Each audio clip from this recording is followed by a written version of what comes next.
अरे आपकी तो 2 डॉटर्स ही हैं, आपकी तो कोई सन नहीं है, आपके ऊपर कितना बर्डन होगा। मेरे डैड को बोला जाता था कि आपकी तो सारी कमाई इनकी शादियों में चली जाएंगी, आप इनके ऊपर पढ़ाकर इन्हें पैसा वेस्ट क्यों कर रहे हैं। लोगों को लगता था कि इवन इफ मैं आज उस स्कूल में चली गई हूँ, 2 शब्द मैंने सीख लिए अंग्रेजी के, तो इसके साथ में आगे अभी मैं क्या ही कर लूंगी। सो सबसे बड़ा प्रॉब्लम हम लोग के साथ में ये होता है कि हम वोकैबुलरी में पूरी डिक्शनरी को ग्रैस्प करना चाहते हैं, जो कि पॉसिबल नहीं है एक ह्यूमन माइंड के लिए।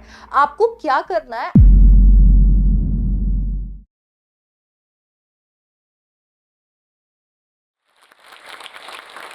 Hi, this is Shipra Mishra, an advocate by profession and a teacher by passion. आप उस शिप्रा मिश्रा को तो डेफिनेटली जानते ही हैं, जिनसे आप पढ़ते हैं। मैं इंग्लिश पढ़ाती हूँ मेरे चैनल शिप्रा मिश्रा पे। पर आज हम ये देखेंगे कि ये स्टोरी यहाँ तक आई कैसे।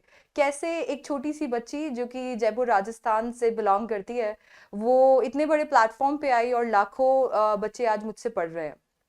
सो मैं और मेरी सिस्टर, हम लोग डॉटर्स हैं, हमारे पेरेंट्स के ओनली डॉटर्स हैं। जब मैं अपने फैमिली फ्रेंड्स में मिलती हूँ, आई थिंक मेरा जो बैकग्राउंड है, जो मेरी फैमिली या मेरा बैकग्राउंड है, वो एजुकेटेड बैकग्राउंड है। तो हम लोगों ने कभी ऐसा देखा नहीं था कि ऐसा कुछ होगा। बट जब हम बाहर जाते थे तो कहीं ना कहीं एक रिफ्लेक्शन देखने को मिलता था। मेरी मॉम को बोला जाता था कि अरे आपकी तो 2 डॉटर्स ही हैं, आपकी तो कोई सन नहीं है, आपके ऊपर कितना बर्डन होगा। मेरे डैड को बोला जाता था कि आपकी तो सारी कमाई इनकी शादियों में चली जाएंगी, आप इनके ऊपर पढ़ाकर इन्हें पैसा वेस्ट क्यों कर रहे हैं। I am proud of my family. मैं प्राउड फील करती हूँ क्योंकि उन्होंने ये सारी चीज़ों के बियॉन्ड वो लोग गए। जब मैं 6 तक थी तब मैं एक छोटे से स्कूल में पढ़ती थी, जहाँ पे मुझे लगता है कि टीचर्स को खुद को इंग्लिश बोलना नहीं आता था। तो मेरा और इंग्लिश का कोई नाता नहीं था दूर दूर तक। बट देन उसके बाद में जब मैंने स्कूल चेंज किया और मैं जयपुर के टॉप 5 स्कूल्स में से किसी एक स्कूल के अंदर आई, तब मुझे रियलाइज हुआ कि ये सारी चीजों से बढ़कर कुछ है। ऐसा होता है जब आपका एरिया उतना छोटा होता है तब आप उतना ही सोचते हो, बट जैसे जैसे वो एरिया बड़ा होता जाता है आपको लगता है कि अब मुझे कुछ कर दिखाना है। जब मैं एक बड़े स्कूल में आई, मैंने देखा कि यहाँ पर लड़कियों के साथ में क्या हो रहा है, या फिर यहाँ पर वो इतना फ्री हैं। मैंने उनके लैंग्वेज को देखा, उनके पढ़ने के तरीके को देखा। एक छोटी सी टॉपर सी शिप्रा जो अपने ही जोन में रहा करती थी, जो सुनती थी इन सारी चीजों को, इन सारी बातों को, और ऐसा लगता था कि यार मैं बर्डन हूँ क्या सच में, कि मेरे मॉम डैड इन सोसाइटल चीजों को ब्रेक करके आगे बढ़ रहे हैं, बट सच में मैं ऐसी हूँ कि इन्हें मेरे लिए ये करना पड़ रहा है। और जब मैं एक बड़ी स्कूल में गई तब मुझे रियलाइज हुआ कि सच में दुनिया के अंदर डिफरेंस की जरूरत है, और शायद ये एजुकेशन एक ऐसा जरिया है जिससे ये डिफरेंस लाया जा सकता है। मैं 6th क्लास में थी जब मैं उस स्कूल में गई थी, और जब मैं उस स्कूल में गई जो कि क्रिश्चियन मिशनरी था, वहां पर इंग्लिश ना बोलने पे फाइन लगाया करते थे कि आपने इंग्लिश नहीं बोली। और मैं एक छोटी सी शिप्रा जो आज इंग्लिश पढ़ा रही है, उसको इंग्लिश बोलना नहीं आता था। आप हंसेंगे जब आपको बिलीव नहीं होगा जब मैं आपको ये बताऊंगी कि एक बार मुझे मेरे टीचर से, मुझे मॉनिटर बना दिया गया था और मुझे मेरे टीचर से लॉक मांगना था कि मुझे लॉक लगाना है कबर्ड के, क्योंकि इसके अंदर सारी कॉपीज हैं। एंड मुझे ये बोलना नहीं आ रहा था कि मैं कैसे बोलूं, मैं कैसे इनसे लॉक मांगू। बट फिर मैंने गिव अप कर दिया। मैंने कहा लगेगा फाइन तो लगेगा, लॉक लगाना जरूरी है। सो आई टोल्ड कि मैम मुझे ताला दे दो एक बार। सो ऐसा ये इसलिए है क्योंकि हम लोग का सराउंडिंग भी कहीं ना कहीं ऐसा ही है। जब आप एक ऐसे स्टेट, जैसे आप स्टेट या सिटी की बात करते हैं, तो बहुत इंपॉर्टेंट रोल प्ले करता है। आप कहाँ पे रहते हो वो बहुत इंपॉर्टेंट रोल प्ले करता है, क्योंकि आपको पता है हम एक ऐसे देश में जो कि एक मल्टीलिंगुअल देश है, जहाँ पे आपको हर गली नुक्कड़ पे एक अलग लैंग्वेज देखने को मिलेगा। ये मेरे देश का कल्चर है जो कि कहीं ना कहीं हम लोगों को एक जैसा बोलने नहीं देगा। वो एक सराउंडिंग जो है वो हमें नहीं मिलेगी, पर उस स्कूल में मुझे वो सराउंडिंग मिली। अब मेरे आसपास सारे बच्चे जो थे वो इंग्लिश में बोल रहे थे, तो मैंने भी मेरा जर्नी वहां से स्टार्ट किया। और उस जर्नी के अंदर कुछ नहीं था, सिर्फ मैं, और मुझे ग्रो करना था, क्योंकि मुझे बताना था कि लड़कियां कम नहीं होती। आप उन्हें एक बार उन पर भरोसा करके देखिए, आप उन्हें पंख तो दीजिए, फिर आप उनकी उड़ान देखिए। और वही चीज मैंने की। I started with newspapers. मैंने न्यूज़पेपर्स, क्योंकि उस टाइम पे ना, मैं आपको अभी आगे चल के सजेशंस भी डेफिनेटली देने वाली हूँ, पर उस टाइम पे वेब सीरीज अवेलेबल नहीं थी। मेरे डैड हमारे लिए सीडीज लेकर आया करते थे जिसमें हम लोग कार्टून्स देखते थे, मोटू पतलू एंड ऑल। और मैं मेरे डैड को एक्सप्लिसिटली बोलती थी कि पापा अब ना आप जो सीडी लेकर आओगे ना, आप इंग्लिश में लेकर आना, आप मूवीज लेकर आओगे ना, आप इंग्लिश में लेकर आना। तो वो इंग्लिश में लेकर आते थे और हम वो डीवीडी प्लेयर में डाल के और फिर सुना करते थे। मैं समझने की कोशिश करती थी। बट यस, जैसे वेब सीरीज या हम पॉडकास्ट की बात करें, गानों की बात करें, उस लेवल पे पूरा हम लोग इवॉल्व हुए नहीं थे। तो कहीं ना कहीं न्यूज़पेपर्स, किताबें, मैं लाइब्रेरी में बैठे रहती थी घंटों। जब भी हम लोगों को, वो हमारे यहाँ पे एक वीक हुआ करता था, उसके अंदर कोई पढ़ाई नहीं होती थी क्रिसमस के पहले, तो मैं घंटों लाइब्रेरी में बैठकर बुक्स पढ़ा करती थी। दैट्स हाउ मैंने धीरे धीरे धीरे धीरे अपनी लैंग्वेज को सुधारा। 6 से ये कहानी शुरू हुई थी, और 10th में आकर जब मेरे बोर्ड्स होने थे, तब तक मैंने अपने आप को अपने स्कूल में इंग्लिश मॉनिटर बना लिया था। मतलब मैं अब लोगों की इंग्लिश चेक किया करती थी। मैंने अब वो ऐसे सीखा था कि अब मैं लोगों को जज कर पा रही थी। मैं उस स्कूल में जो बच्चे शायद वहां पे 10 साल से पढ़ रहे थे, और मैंने 3 साल के अंदर वो सीखा, और मैं 10th में वो इंग्लिश मॉनिटर वहां पर बनकर आई। लोगों को लगता था कि इवन इफ मैं आज उस स्कूल में चली गई हूँ, 2 शब्द मैंने सीख लिए अंग्रेजी के, तो इसके साथ में आगे अभी मैं क्या ही कर लूंगी। और मैंने 10th के एग्जाम्स दिए, और मैंने 10th में टॉप किया। न्यूज़पेपर में पिक्चर आ रही थी और अच्छे मार्क्स में लेकर आई। एक शिप्रा जो कि शायद स्कूल में इतनी पॉपुलर नहीं थी, एक शिप्रा जो अपने सोसाइटी में जिसमें वो पली बड़ी हुई थी, वहां उतनी पॉपुलर नहीं थी, उस शिप्रा को अब लोग जानने लगे थे। बट कुछ लोगों का ये भी कहना था कि ये तो तुक्का था, एक बार तो कोई भी अच्छे मार्क्स लेकर आ सकता है, और 10th ये तो एक छोटी सी क्लास है, इसमें क्या। इसको साइंस भी नहीं मिलेगा। जब मैं 10th में आई थी तो लोग बोल रहे थे इसे साइंस भी नहीं मिलेगा, और 10th में जब मैंने टॉप किया मुझे साइंस भी मिला, बट मुझे लेना नहीं था। मैंने कॉमर्स लिया, और उसके बाद में I started studying. 11th class जो इंटरनल होती है, जिसके अंदर स्कूल वाले मार्क्स भी नहीं देते हैं। अगर जो भी सीबीएसई बच्चे इसको देख रहे होंगे, मेरी जितनी भी बच्चा बारी यहाँ पर देख रही होगी, मार्क्स भी नहीं मिलते हैं। और ये शिप्रा को 99 मार्क्स मिल रहे थे, 98 मार्क्स मिल रहे थे। एक क्लास का एक टॉपर था, वो लड़का था। वो पेट्रियार्की ऐसा होता है आपकी, जहाँ पे वो हिस्ट्री वैसी होती है, आपको चुभती है। और उस बच्चे के 98 आए थे। मैं जब मेरा पेपर लेने गई, मेरे टीचर थे वो डिस्ट्रीब्यूट करे थे, और मैं मेरा पेपर जब लेने गई, तो मैंने वहां से देखा, मैंने कहा मुझे कुछ भी करके 99 चाहिए इसके अंदर। I am really sorry, but that's how it was, because मुझे फाइट करना था। एंड मैं गई और मैंने जाकर वो पेपर देखा, और उस पर मेरे 99 मार्क्स आए थे। टॉप किया था 11th में स्कूल को, पूरे के पूरे कॉमर्स सेक्शन को। बड़ा अच्छा लगा वो देखकर भी कहीं ना कहीं।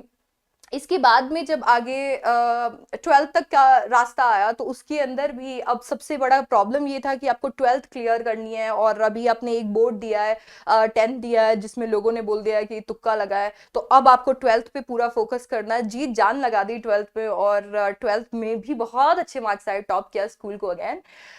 मेरे साथ में और भी बहुत सारे टॉपर्स थे, और अच्छा लगता था उनको देख कर के ये सारे के सारों में मैक्सिमम लड़कियां हैं। क्योंकि आप जब ऐसी सोसाइटी से आते हो जहाँ पर आप लोगों को ये बोला जाता है कि आप इन पे पैसे वेस्ट कर रहे हो, आज उस सोसाइटी के अंदर, उस सोसाइटी के सामने वो एग्जाम्पल है। और उसके बाद में बस कहानी शुरू हो गई। इस दौरान मुझे बहुत सारे मेरे क्लासमेट्स बोला करते थे, शिप्रा तू बहुत अच्छा पढ़ाती है, मुझे ना समझ में नहीं आता टीचर का, पर तू बहुत अच्छा पढ़ाती है, तू ना मुझे पढ़ा दिया कर। मुझे अच्छा लगता था पढ़ाना। मैं जब छोटी थी तो मैं मेरी सिस्टर को पढ़ाती थी। आप बिलीव नहीं करेंगे, मेरे घर के अंदर जो दीवारें हैं, उनमें एक ऐसा रूम है जिसको पापा ने कभी पेंट नहीं कराया। वो इसके लिए क्योंकि उस दीवार पे मैं क्या करती थी, मैं चौक ले लेती थी या पेन ले लेती थी, मैं वहां पर लिखती थी और मेरी सिस्टर को पढ़ाया करती थी, उसे होमवर्क दिया करती थी, और वो मॉम की चुन्नी पहनकर और पढ़ाया करती थी। तो छोटे से ऐसा लग रहा था कि बस टीचर बनने का जुनून था। वहीं से शुरू हो गई फिर शिप्रा, और पढ़ाना शुरू किया। फ्री ऑफ कॉस्ट पढ़ाती थी, फ्री ऑफ कॉस्ट समझाती थी। समझाते समझाते खुद को समझ में आ जाता था, याद हो जाता था। बोलने का एक डर जो था वो जा चुका था, क्योंकि अब मैं लोगों के सामने बोल सकती थी, अपनी बात रख सकती थी। एक सहमी हुई शिप्रा, जिसको बताया गया था कि वो कैसे बोलेगी या क्या करेगी, जिसको उड़ान देने के लिए या सोसाइटी ने जिसके पंख काटने की कोशिश की थी, आज वो सबको पढ़ा रही थी वहां पे, अपने खुद के बैचमेट्स को।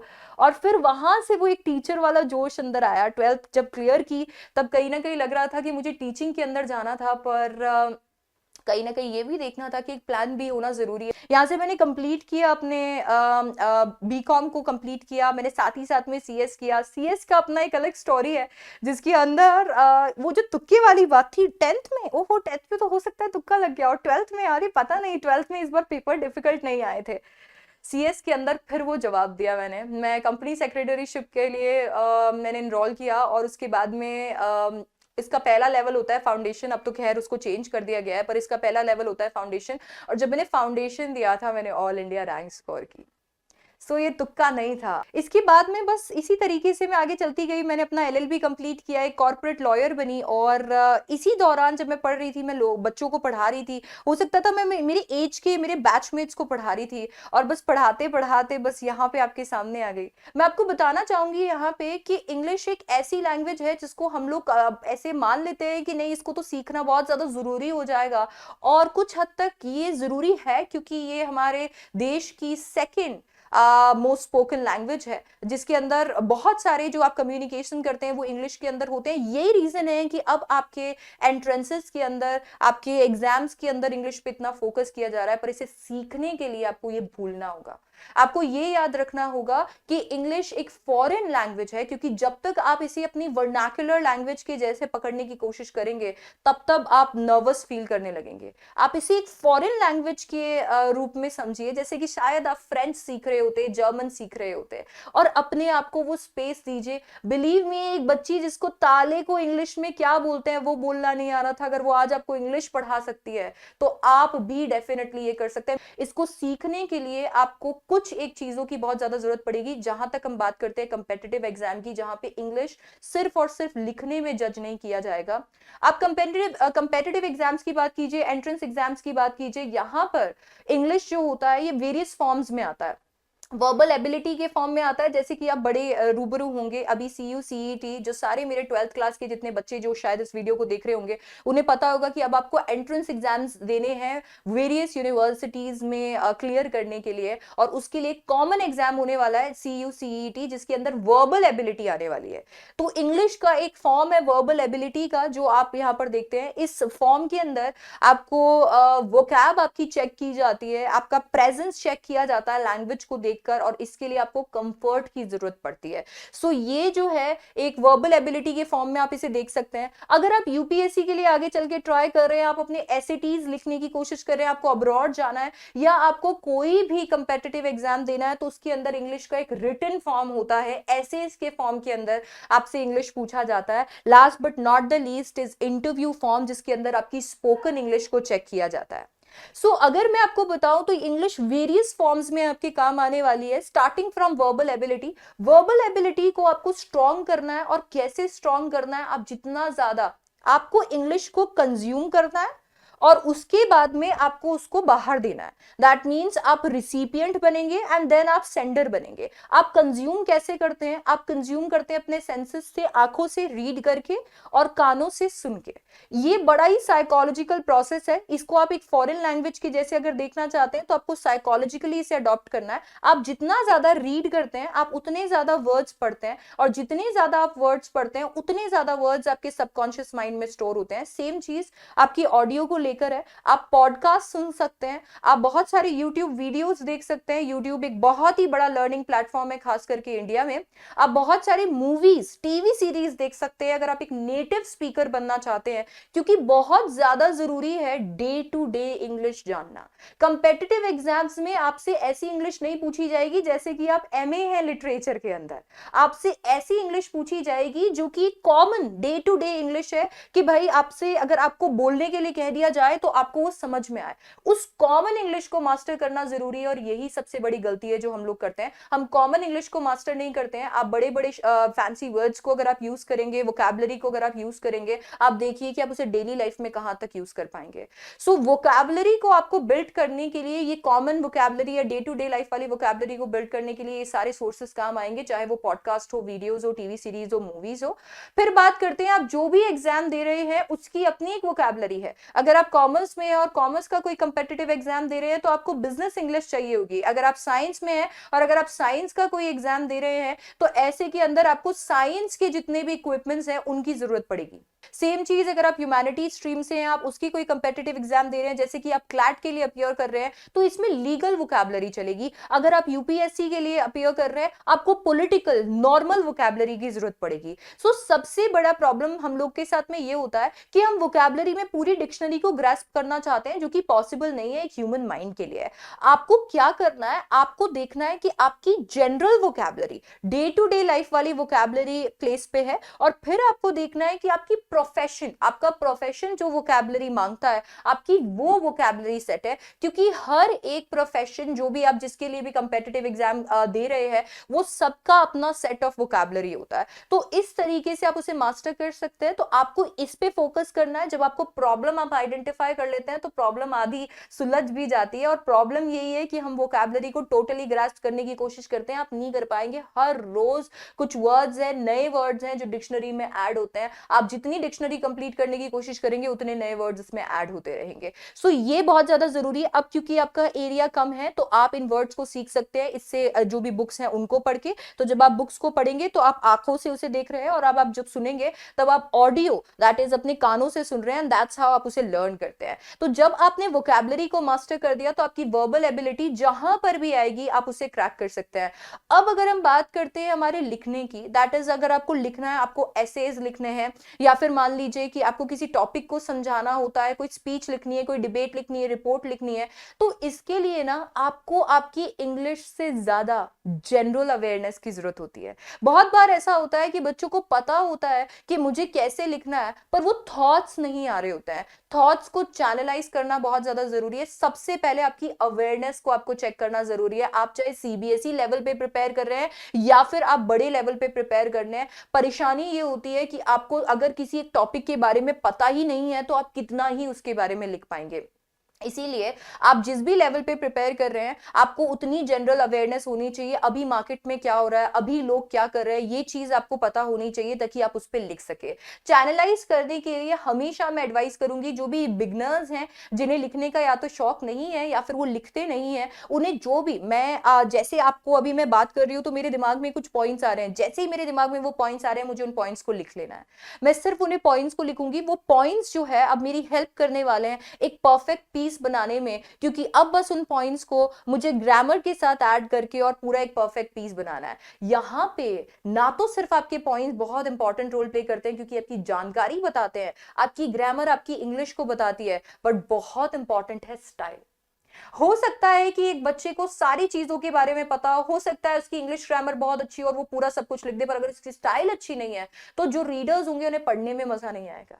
हर आर्टिकल आपको एक्साइट नहीं करता। कुछ आर्टिकल्स ऐसे होते हैं जिन्हें देखकर ऐसा लगता है कि ये कब खत्म होंगे। सो यहाँ पे आपको स्टाइल अडॉप्ट करने की जरूरत है। इसके लिए आप चूज कीजिए अपने फेवरेट ऑथर्स को, अपने फेवरेट रिपोर्टर्स को, जर्नलिस्ट को एम बनाइए, क्योंकि जब आप लोगों को देखते हैं तब आप सीखते हैं। आज आप अगर कोई एक मूवी देखकर आ रहे हैं, तो कल आप उस मूवी के एक्टर के जैसे एक्ट करने लग जाएंगे, बिकॉज आप उसे ग्रास्प कर रहे हैं। आप धीरे धीरे उसको सीख चुके हैं, आप उसकी स्टाइल डेवलप कर लेंगे, आप उसका टोन, उसका एक्सेंट डेवलप कर लेंगे। इसी तरीके से जब आप एक रीडर, एक ऑथर के, एक मान लीजिए कोई एक अच्छा जर्नलिस्ट है, आप उनके आर्टिकल्स को रीड करते हैं, तो आप उनकी स्टाइल को ग्रास्प करते हैं, एंड दैट्स हाउ आपके लिखने में स्टाइल आती है। आपको पता भी नहीं चलेगा कि आप उसे कब सीख गए। जब आप रिटन पार्ट को अपना पूरा क्रैक कर चुके हैं, मास्टर कर चुके हैं, तो अब हम बात कर लेते हैं कि आप स्पोकन को कैसे मास्टर करेंगे। स्पोकन को मास्टर करने का एक बहुत अच्छा तरीका है, इवन इफ आप टीचर नहीं है, आप कोशिश कीजिए कि आप लोगों को पढ़ाएं। मैंने कभी भी अलग से कोशिश नहीं करी कि मैं जाऊं, मैं लोग बोलते हैं कैमरे के सामने बोलकर देखो, लोग बोलते हैं मिरर के सामने बोलकर देखो, मैंने कभी ऐसा नहीं किया। मैं सीधा लोगों के सामने बोलकर देखती थी। कभी कभी ऐसा होता था कि अपने पेरेंट्स को सामने बुला देती थी और पूरा एक्ट करके उन्हें दिखाती थी, और वो एकदम खुश हो जाते थे और वो बताते थे। और मेरी मॉम मेरी बहुत बड़ी क्रिटिक है, जैसे ही मैं कुछ बोलती हूँ और उनको लगता है गलत है, वो वहीं रोक देती थी। दैट्स हाउ मैंने बिल्ड किया। अगर आपके पास ये सराउंडिंग नहीं है, तो आप अपने टीचर्स के सामने बोलकर देख सकते हैं, अपने फ्रेंड्स के साथ में बोलकर देख सकते हैं, आप अपनी फैमिली के साथ में बोलकर देख सकते हैं, और कुछ भी नहीं तो मिरर तो है ही।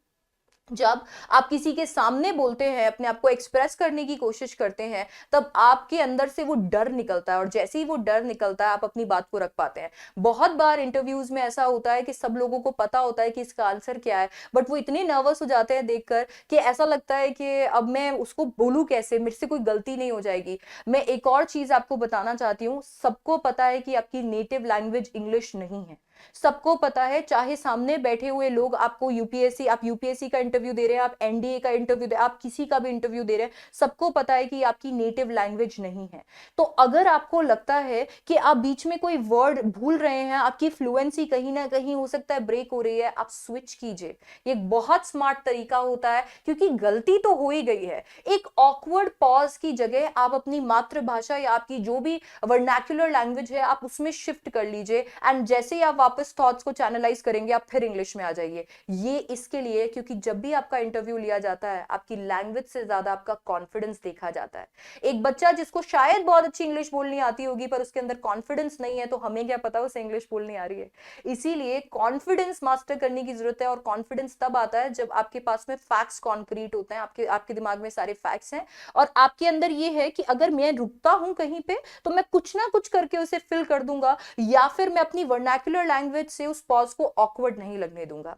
ये आपका स्पोकन जो है आपको मास्टर इस तरीके से करना होता है। इन सब के अंदर जितने भी टिप्स एंड ट्रिक्स होते हैं, ये सारे के सारे टिप्स एंड ट्रिक्स हर एक पर्सन से पर्सन वेरी करते हैं। ये इसलिए वेरी करते हैं क्योंकि हर एक पर्सन का लैंग्वेज का लेवल अलग है। आप जिस लेवल पे अभी खड़े हैं ये सारे टिप्स एंड ट्रिक्स वेरी करेंगे। अगर आप बहुत ही बेसिक लेवल पे है तो स्टार्ट कीजिए न्यूज़पेपर से, स्टार्ट कीजिए किताबों से, और फिर धीरे धीरे धीरे धीरे कुछ वर्ड्स पे जाइए। इंग्लिश में जितने भी वीडियोज हैं आप उन्हें देखिए, फिर धीरे धीरे जब आप कुछ वर्ड से फेमिलियर होने लगेंगे तब आप एडवांस लेवल पे जा सकते हैं। आप ऑथर्स के आर्टिकल्स पढ़ सकते हैं, आप मूवीज देख सकते हैं, टीवी सीरीज देख सकते हैं, एक्सेंट देख सकते हैं। एक लास्ट चीज जो मैं आपको बोलना चाहती हूँ वो ये है कि प्रोनाउंसिएशन कहीं ना कहीं बहुत इंपॉर्टेंट रोल प्ले करता है। द मोस्ट नहीं है आपकी इंग्लिश में, पर बहुत इंपॉर्टेंट है when it comes to interview. And pronunciation को मास्टर करने का बहुत अच्छा तरीका होता है कि अगर आपको लगता है कि मैं किसी वर्ड को करेक्टली प्रोनाउंस नहीं करता हूं, कुछ वर्ड्स को तो आप सिलेबल में तोड़कर अपने आप जैसा प्रोनाउंसिएशन होता है निकाल सकते हैं, पर कुछ वर्ड्स या तो फॉरेन ओरिजिन के होते हैं जिनका रूट या तो फॉरेन होता है, या कुछ ऐसे वर्ड्स होते हैं जिनका प्रोनाउंसिएशन नेटिव्स अलग तरीके से बोलते हैं। तो आप उन वर्ड्स का एक नोटबुक बना लीजिए, आप वर्ड्स को लिखिए, एक कॉलम में ब्रिटिश, एक कॉलम में अमेरिकन लिखिए। गूगल पे आज सारे वर्ड्स का प्रोनाउंसिएशन अवेलेबल है, जैसा आपको प्रोनाउंसिएशन सुनने में आ रहा है आप उसको अपने लैंग्वेज में लिख लीजिए। अब आप उसे डेली प्रोनाउंस करके देखिए, आपका प्रोनाउंसिएशन करेक्ट हो जाएगा। बेसिक वर्ड्स को प्रोनाउंस करना अगर आप सीख जाएंगे तो धीरे धीरे एडवांस या स्मार्ट वर्ड्स भी प्रोनाउंसिएशन आसान हो जाएगा। सो आई होप इसकी मदद से आप कंपेटिटिव एग्जाम्स को काफी अच्छे से क्रैक कर पाएंगे, और अपने ये जो 3 चीजें हैं इन्हें अच्छे से मास्टर कर पाएंगे।